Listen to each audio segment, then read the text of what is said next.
Hi, I am Melissa Fields, and I'm the owner of Shades of Grey Design Studio, and I am based out of San Antonio, Texas. I've always been obsessed with interior design forever. I feel like that's like the cliche story of every designer, right? But it's true. My dad said he wanted me to do something, stable with a real paycheck.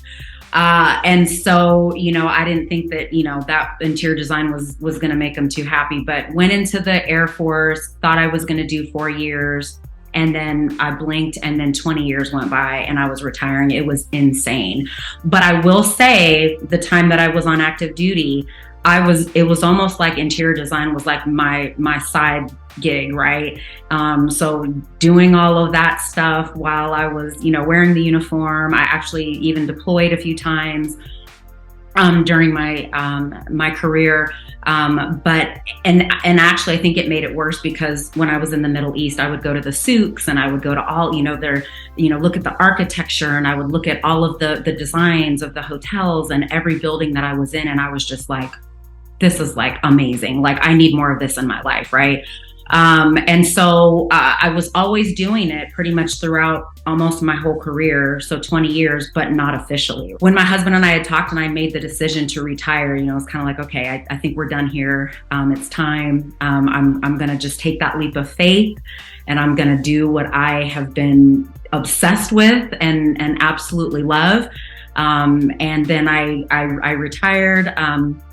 2018, I actually started staging and doing redesign initially, and then quickly found out that that was not for me. I wanted to create something really special, spaces that were unique to the people who lived in those homes and that they were going to be able to enjoy it for years to come. I wasn't formally trained, but I did end up getting my certification in residential interior design through the New York Institute of Art and Design, and that was really cool. My dad spent 21 years in the Navy, so I was already a military brat. Most of his career happened when I was at a very, very young age. I barely remember it. And it's one of those things where you have the conversation with your parent and they're like, okay, so what are you going to do with your life? And I'm like, I don't know. I have a couple of ideas. No, I don't know if that's going to work out. You need something a little bit more stable. You need that paycheck every first and the 15th, and you're going to get benefits and you're going to do this. And the military can pay for your schooling. And I get it. I got his heart. I mean, I was his baby girl, and he wanted to make sure I wasn't doing something crazy. And so he wanted to make sure that he wasn't going to have to worry about me.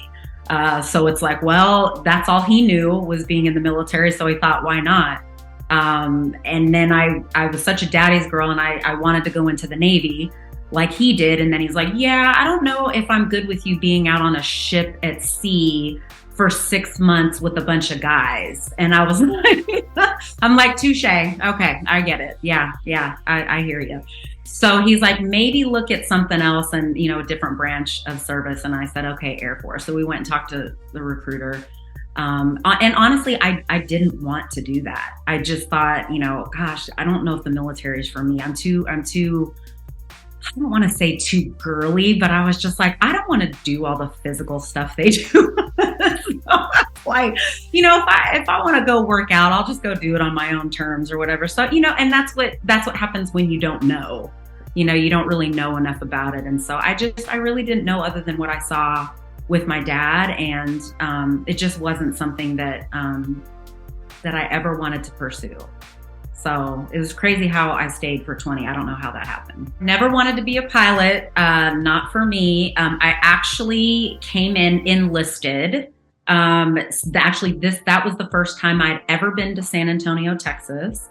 Because I'm originally from Sacramento, California, so I was a Cali girl.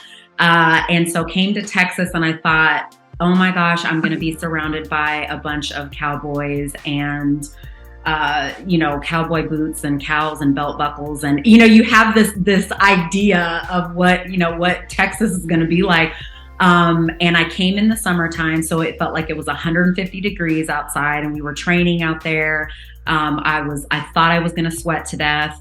or have a heat stroke. It was crazy. I ended up becoming a medic. So I was an EMT, certified EMT, did the medical thing for about 5.5 years. Matter of fact, that's how I met my husband, and we're still together. So that's crazy, because usually those relationships don't last. And then I had one of my commanders approached me, and she wanted to talk with me, and she actually proposed an idea, and she thought that I would be a good candidate to become an officer. And I thought, I don't want all that responsibility. I was going through my commissioning program, and then I got commissioned there, and then went back on to active duty, got commissioned as an officer. And then the rest of my stint, I actually went into contracting. So I was a warranted contracting officer in the US and also overseas in the Middle East. So basically, I was as a contracting officer, you're the only one who can obligate the government. And so we were working on multi-million-dollar contracts. I did everything from services to commodities to construction for the Air Force. And so that was a really great experience. And, clearly I'm able to apply that to what I'm doing now, right? There's a lot of my tools in the toolbox that I gained during my career. And so then I did that for the rest of my career, did contracting, and then I retired as a major.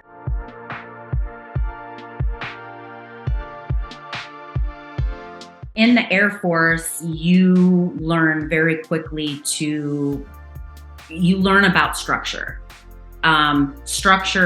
discipline, processes, checklists.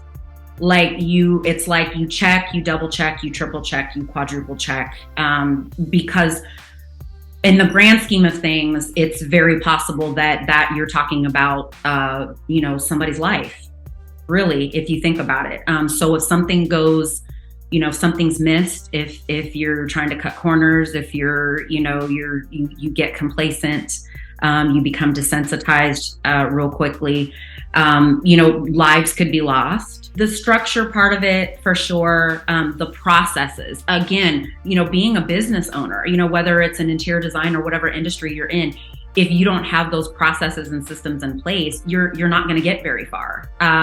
You can't just approach it willy-nilly. And just kind of, let's see what happens today. That's a recipe for disaster. So I really believe that was such a blessing, because I'm able to apply that to my business and how I run my business. I actually do have checklists and things to help me, right? As I'm getting older, I'm not, I was like, if I don't put it in my phone or write it down, it's just not going to happen.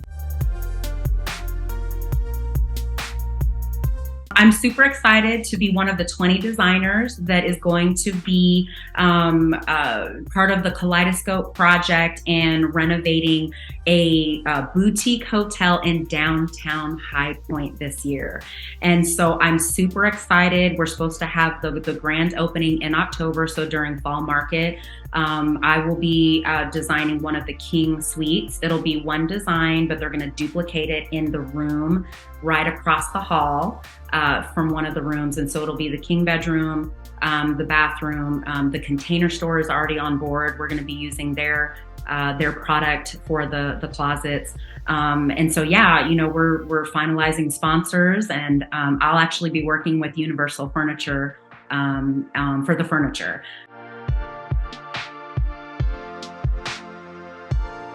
When people ask me that, I'm like, well, first of all, get your head out of the gutter, because immediately most of them go to the movies or the books, and I'm like, no, I promise. They're like, well, what kind of services does she provide, right? Please. But it definitely is a conversation starter, right? And it is. I've had a lot of people tell me when I've handed out business cards or met them networking, wow, I will definitely remember you. I'll remember that, right?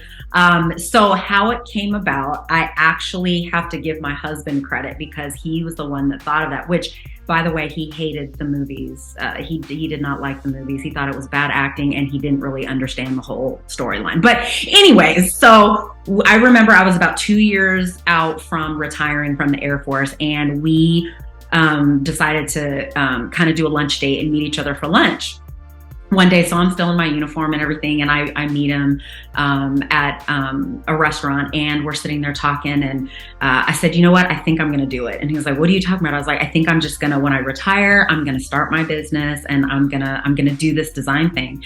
And he's like, okay. And he was like, I'm proud of you. He's like, so have you thought of a name? And I was like, no, that's the thing. I don't really want to use my name. You know, I was like, I just feel like everybody does that, and that it's not a bad thing, but you know, you got to do what works for you. And I just knew it, you know, I just wanted something different. And he's like, oh, I have one for you. And I said, oh no. I was like, here we go. And I was like, what? And he said, how about Shades of Grey Design? And I'm like, I'm like, where are you going with this? And he said, well, hear me out. He goes, number one, he was like, I know that you do love the color gray. He was like, and I said, absolutely. It's a great backdrop. I know, you know, some people might say, oh, we're over gray, but I love it because regardless of what style you like, whether it's modern or traditional or, you know, mid-century modern or industrial, whatever, it's a great backdrop because there are so many shades of grays. You know, you can go lighter, you can go super deep and moody, you know, and everything in between. So he knew that about me. I was proud of him. And then he said, secondly, just like with the many shades of gray, there's many different design styles. There's many different types of, you know, design preferences that you're going to get when you're working with clients. So he's like, I just thought that was a great connection. I said, you get a gold star, sir.